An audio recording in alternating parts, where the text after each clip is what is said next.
Hi there, and welcome back to Therapy for Your Money. Today's episode is about partnerships and specifically why they are usually a bad idea. There you go. I said it. I think that often partnerships are not a good idea. Actually, the statistics show that roughly 80% of partnerships will fail, which is actually really significantly higher than the average business. Typically, only 50% of businesses will make it to the first 5 years. So the fact that 80% of partnerships fail, that is a little bit indicative. So they can work well, right? There are examples of partnerships that do work well. And I'm specifically talking here about partnerships in the mental health space, right? So two therapists deciding to do business together, it often is two friends or two colleagues who have worked together who say, hey, friend, this agency or practice that we're at is not working out for us anymore. Let's start a practice together, right? That typically is what it looks like. So there are some cases where it works out really well. And we actually have a few clients at Green Oak Accounting that are partnerships that do work really, really well together. But for every partnership that is a success, I have personally seen probably at least 10 that are just a hot mess and that really should never have been a partnership in the first place. A partnership is really like a marriage. You have to talk about the tough things before you get married and before you go into business with someone. It really is a very, very serious relationship. And I'm sometimes surprised like how willy-nilly people will go into business together. Like, oh yeah, let's do this thing, right? Where they kind of talk about things like paint colors and the vibe and the logo, but they don't talk about the really hard things like how are we going to get paid? What's going to be our clinical load? Who's handling the administrative tasks? And then what happens if something happens to one of us or one of us has a life change and wants to work less or more? How are we going to split these things and how are we each taking money home? So my personal opinion is that most therapists who start a partnership, they're actually just looking to share costs. Their goal isn't necessarily to go into business together, but they want to be able to share a space and the responsibility for that space. And maybe they want to share things like software and phone and advertising. In some cases, they say to each other, we'll hire employees at some point. We'll manage them together. That will be an easy way to earn passive income. Newsflash, it is not, right? If you are a group practice owner, you know that is not passive, not simple, not easy. But sometimes there is that perception that it's going to be easy.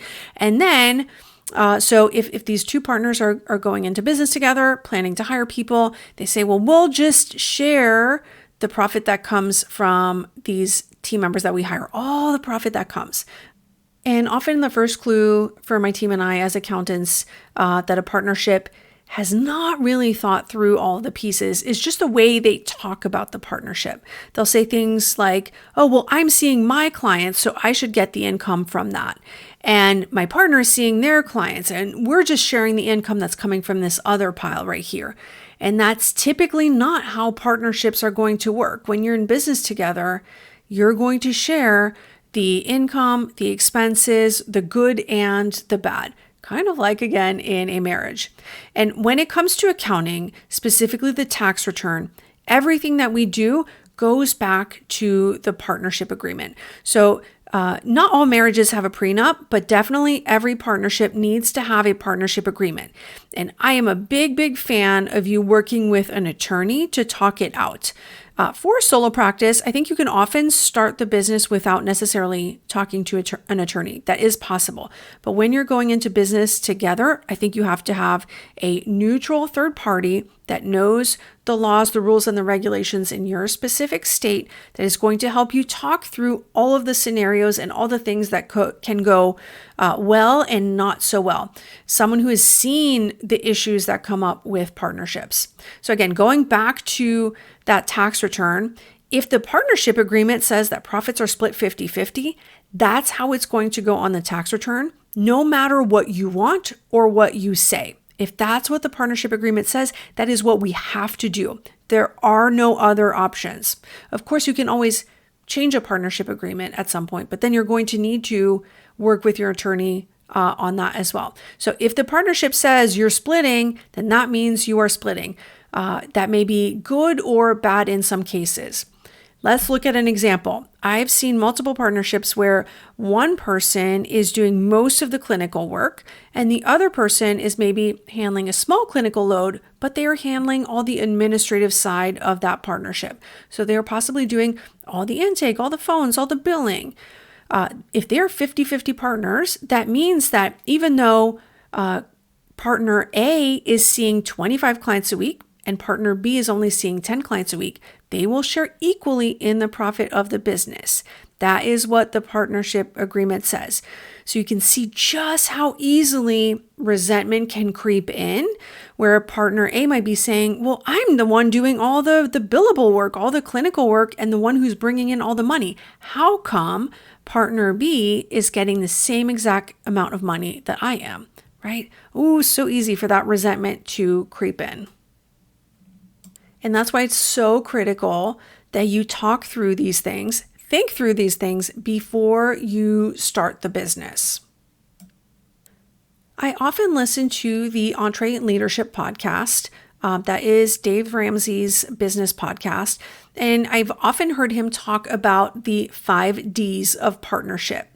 And so I want to spend a little time on that today. So the 5 Ds are disability, death, divorce, drugs, and I also think of that as drugs and addiction, and disinterest. So those are the 5 Ds. So let's unpack each one. First one is disability, which in mental health and private practice, that is very often maternity. It can also be medical disability, but maternity is one of the important ones. So what will happen if one of the partners is either disabled, whether that's short-term, long-term, cancer diagnosis, maternity leave, what will happen? Theoretically, they get their same share of the business no matter what is happening. So that's an important piece to talk about ahead of time. Next is what will happen in the case of death of one of the partners. Hopefully that does not happen, but you want to have a clear plan for what would happen if there was a death. So let's look at an example here. Partner A passes away suddenly. Partner B is the one remaining, but partner A was married, and so everything that they own goes directly to their spouse. So now partner B is in business with the spouse of their former partner. So what happens? Is there a key person insurance policy so that partner B can buy out the spouse and now own the entirety of the business? Right? That is just one of the ways to do it. Will they be able to buy out the spouse? Is the spouse allowed to own part of the business? These are important considerations to think through. A very similar situation can happen with divorce. So if partner A gets divorced while they're owning the business, what happens to the business? Is it possible that now there are 3 partners and partner A owns 25%, partner A's former spouse owns 25% of the business, and then partner B owns 50%? That possibly could happen. That's not a great situation, right? So you probably want to have provisions in your partnership agreement for what would happen should this situation come up. How would you deal with it? In many cases, we've supported many clients through divorce over the years.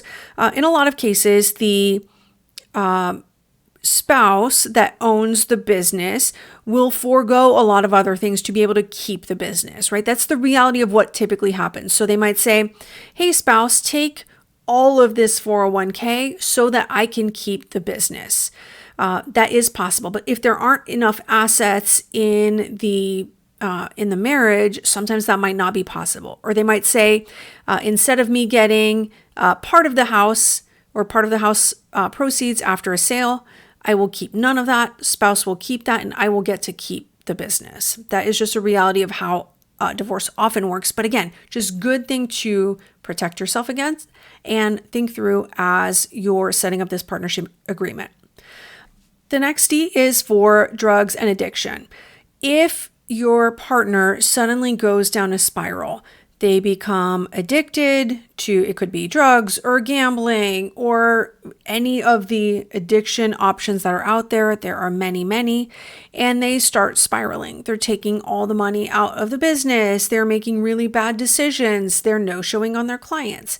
What happens to the partnership in that case? What are the protections for both partners to make sure that the business can survive? Again, these are not fun situations, but it's always a lot easier to deal with if you have talked through and thought through these items before it happens, so that there is an action plan in the partnership agreement. You can go to the agreement and know, okay, this is what we are going to do because this is what we have both agreed to ahead of time. When someone is in the midst of addiction, that's not really the best time to be thinking through like, hey, how are we going to deal with this? I can't really trust you with the money in the business. That's not great. And then the last D is disinterest. What happens if one of the partners is no longer interested in the business? They're really just phoning it in. They don't want to see clients anymore. One situation that I've actually seen is one partner says, you know what, I don't want to see clients anymore, so I'm just not going to. So the other partner is left doing a lot of the work, managing the team members, and really the partner who's not doing anything is still legally eligible for 50% of the profit. So what happens in that case? What are the recourses available to the partner who's still in there, still in the trenches, still keeping the business alive? What are they able to do when the situation that's really not fair is thrust upon them? So I realize I've made partnerships sound pretty not fun. And that's a little bit the point of today's episode. I think a lot of folks go into a partnership business arrangement with rose-colored glasses and wanting to say like, oh, well, I'm going into business with my friend. Everything is going to be fine. But I've just seen enough situations where things are absolutely not fine and things are, I would almost call them catastrophic. Not only is the friendship completely ruined, but sometimes someone's life can be, and their personal financial situation can be in danger as well. It can be a really, really tough situation. So this is slightly a negative episode because I want you to go into a partnership, if you decide to do so, with all the facts available to you and knowing what is around the corner and what you need to consider before making that decision. And if you've listened to this and are thinking, oh yeah, Julie, you're right. Maybe what I actually do want is to share expenses with someone else, then that would be a completely different legal and tax setup. You don't actually need a partnership to be able to do that. You would simply have one person who is responsible for the expense. For example, rent, right? One person would sign the lease. And yes, that person would be responsible for the lease. They would be the one to have to pay the amount every single month. But then you could really easily sign a sublease. You would want to mention that to your landlord that you're planning on immediately signing a sublease and have the person who you want to share expense with sign a sublease that they have to pay you a specific dollar amount every month for, the same amount of time as the original lease. That's just one example. When it comes to some of the other expenses, if you have two separate businesses, in some cases, you are just not going to be able to share an EHR and a phone system, right? Those pieces won't necessarily work. But in the grand scheme of a business, those expenses are just teeny, teeny, tiny. And that is not what's going to ultimately make or break a business. And if you're going into a partnership because you're just feeling really worried and want to share the risk with someone, I don't know that a partnership actually reduces risk. I do think it increases risk more than anything else. In that case, you might be looking for more of a support system. I would probably recommend coaching or an accountability partner where you both start your businesses at the same time, help each other with research and looking things up, and just to keep going when the going gets tough. That might be more effective than going into business together.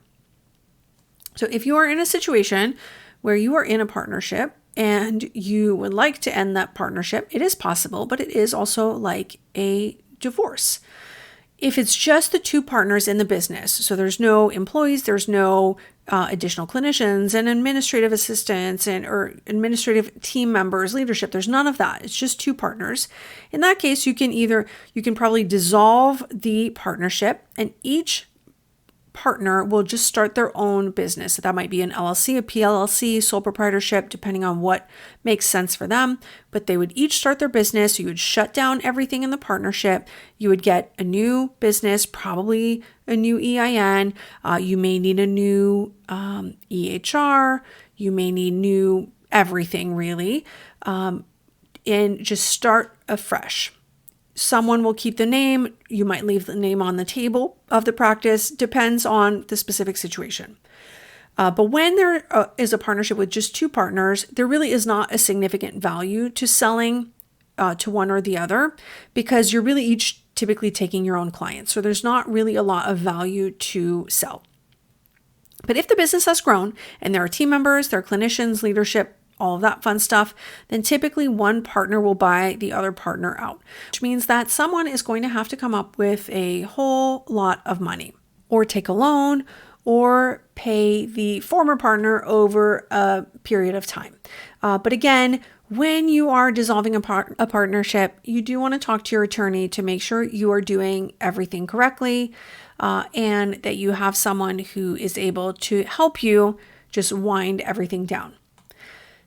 That's our episode for today. This is part of a two-part series on partnerships. So if you haven't already, go check out the episode with Dan Mayer, who is an attorney, where we talk about the legal aspects of partnerships and some of the things that you should be including in a partnership agreement, what to do if you just have a verbal agreement, and a lot of other legal topics, all related to partnerships. Take care.